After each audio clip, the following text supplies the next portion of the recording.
Land titling చట్టం వలన ప్రజలకు ఎంతో మేలు జరుగుతుందని గుంటూరు పశ్చిమ ఎమ్మెల్యే అభ్యర్థి మద్దాలగిరి తెలిపారు. భవిష్యత్తులో ఎలాంటి భూ సమస్యలు తలెత్తకుండా శాశ్వత హద్దులు కల్పించే రక్షణ చట్టంగా ఇది ఉంటుందన్నారు. కూటమి నేతలు చేసే అసత్య ప్రచారాలు నమ్మద్దు అని సూచించారు. స్థానిక 18వ డివిజన్ ఆర్ అగ్రహారంలో జరిగిన ఎన్నికల ప్రచారంలో మద్దాలగిరి పాల్గొన్నారు. ఈ సందర్భంగా స్థానికులు ఆయనకు బ్రహ్మరథం పట్టారు. మహిళలు మంగళహారతులు పట్టి నీరాజనాలు పలికారు. ఈ మేరకు మద్దాలగిరి ఇంటింటికి వెళ్లి జగన్ ప్రభుత్వం అమలు చేసిన కార్యక్రమాల గురించి ప్రజలకు వివరించారు. ఈ నెల 13వ తేదీన జరిగే సార్వత్రిక ఎన్నికల్లో ఫ్యాన్ గుర్తుపై ఓటు వేసి వైసీపీ అభ్యర్థులను గెలిపించవలసిందిగా అభ్యర్థించారు. అనంతరం గిరి మీడియాతో మాట్లాడుతూ వైసీపీ పాలనలో గుంటూరు నగరం అన్ని విధాల అభివృద్ధి సాధించిందన్నారు. ఈ కార్యక్రమంలో వైసీపీ నేతలు రాయవరపు అశోక్, వెంకట్, కిషోర్ తదితరులు పాల్గొన్నారు.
అగ్రహారం సెంటర్లో ఈరోజు గడప గడపకి క్యాంపెయినింగ్ చేయడం జరుగుతూ ఉంది. ముఖ్యంగా రాబోయే ఎన్నికలు ఇంకా 13వ తారీఖు ఎన్నికలు దృష్టిలో పెట్టుకొని ఈరోజు ఈ క్యాంపెయినింగ్ నేను రావడం జరిగింది. మరి ఇక్కడ గుంటూరు నగరంలో మనం చేసిన అభివృద్ధి కానివ్వండి, అలాగే జగన్మోహన్ రెడ్డి గారి సంక్షేమం కానివ్వండి, ఈరోజు ప్రజల్లో నాటుకుపోయిందంటే ఎలాంటి సందేహం లేదు. ఈరోజు గతంలో ఉన్న రోడ్లకి ఇవాళ ఉన్న రోడ్లకి, అలాగే గతంలో ఉన్న అభివృద్ధికి, అలాగే ఈరోజు సంక్షేమానికి మనం చూస్తాం పెద్దపేట వేయటం, అలాగే ఒక చోట అభివృద్ధిని కూడా సంపాళ్ళలో తీసుకెళ్తా ఉన్నారు. ఇవాళ కొన్ని పచ్చ మీడియాలు ఇక్కడేమో అభివృద్ధి జరగలేదనో, లేకపోతే అసలు సంక్షేమం రాలేదనో రకరకాలైన మాటలు మాట్లాడుతున్నారు. ఇవాళ 31 లక్షల మందికి ఇళ్ల పట్టాలు చిల్లు కట్టించే కార్యక్రమం చేసి తీసుకోండి. ఇవాళ పూర్తిగా చేరినాయి. ఇవాళ డీబీటీ ద్వారా డైరెక్ట్ బెనిఫిషియరీ ట్రాన్స్ఫర్ ద్వారా 2,70,000 కోట్లు ఇళ్ల స్థలాలతో సంబంధం లేకుండా ఇవన్నీ కూడా వెళ్ళినాయి. అంటే సుమారుగా 3 లక్షల కోట్ల చిలుక ఈరోజు డైరెక్ట్గా ప్రజలకు అందినాయి.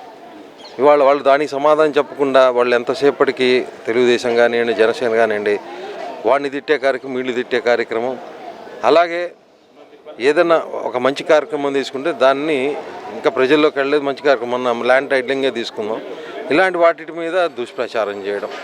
వాటి ల్యాండ్ టైటిలింగ్ యాక్ట్ అనేది బ్రహ్మాండమైన రిఫార్మ్ అనేది మనం 100 ఏళ్ల తర్వాత ఒక సర్వే చేస్తున్నారు.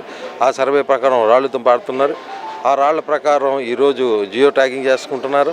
ఇవాళ మనం ఎప్పుడు ఎక్కడ ఆన్లైన్లో ఉండి మనం చూసుకున్నా సరే మన పొలం హద్దులు మనకి స్పష్టంగా కనబడుతూ ఉంటాయి. ఎవరు చెరిపినా చేసినా కూడా ఇప్పుడు ఫిక్స్ అయిన అక్కడ ఉన్న ఇది సరిహద్దు ఎక్కడికి పోదు, అది ఆల్రెడీ గవర్నమెంట్ దగ్గర రిజిస్టర్ అయిపోయి ఉంది.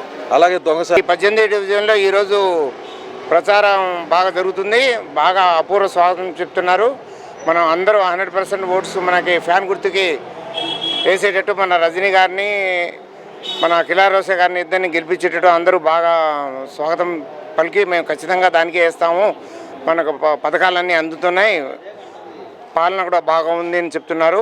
అట్లానే నేను ముస్లిమ్స్గా కూడా ముస్లిం రిజర్వేషన్ ఖచ్చితంగా అమలు చేస్తామని ఈరోజు కూడా మన ముఖ్యమంత్రి గారు మన కర్నూలులో చెప్పారు. కాబట్టి మన ముస్లిమ్స్ ఒక్క ఓటు కూడా వేరే పార్టీకి వెళ్ళదు. ఖచ్చితంగా 100% మన జగన్ గారికే పడుతుంది, ఫ్యాన్ గుర్తుకే పడతాయి. 100% మా గవర్నమెంట్ వస్తుంది.